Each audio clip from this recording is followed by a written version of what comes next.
Je m'appelle Ludovic Bourdier, je suis sapeur-pompier au centre de secours de Mirebeau depuis 2002. Je suis actuellement adjudant et sous-officier depuis environ 7 ans. Je m'appelle Annick Nallet, j'ai 60 ans. Je suis sergent-chef au centre de secours de Pleumartin. J'ai décidé de devenir sous-officier par un manque de sous-officiers dans le centre de secours à l'époque où j'ai été recruté. On devient sous-officier en ce qui me concerne par ambition et aussi parce que mon chef de centre a eu confiance en moi, par expérience et par formation. C'est un élément pour moi qui était important de pouvoir faire sortir les engins,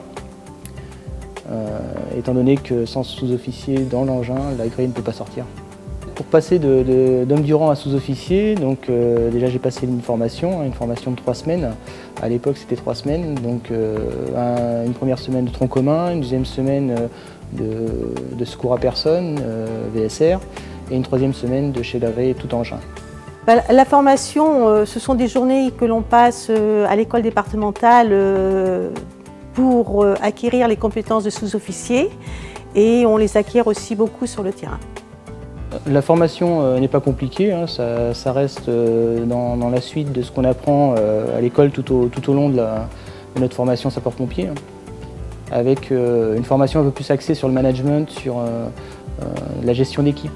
Elle est enrichissante parce qu'elle nous donne confiance en soi.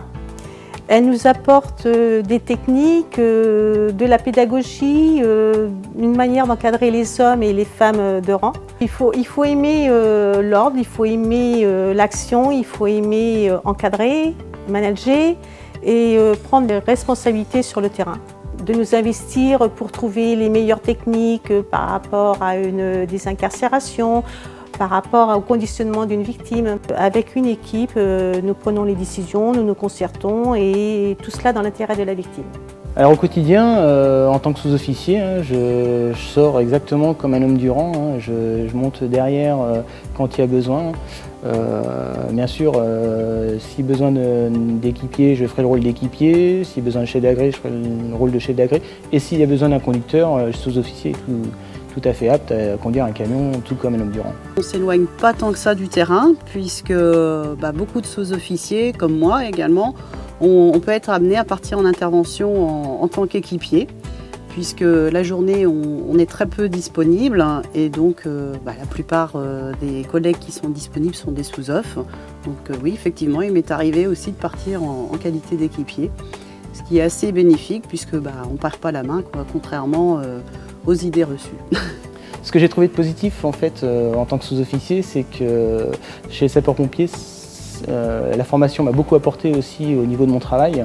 En tant qu'encadrant dans une cuisine, j'ai une brigade de cuisine à gérer. On se sent responsable, ça nous apporte toujours sur le plan personnel une estime de soi.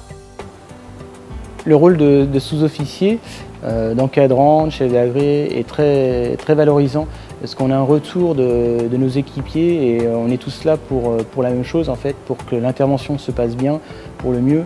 Et ces équipiers savent nous le rendre et on est un petit peu le père de la famille dans le camion en fait, tout simplement.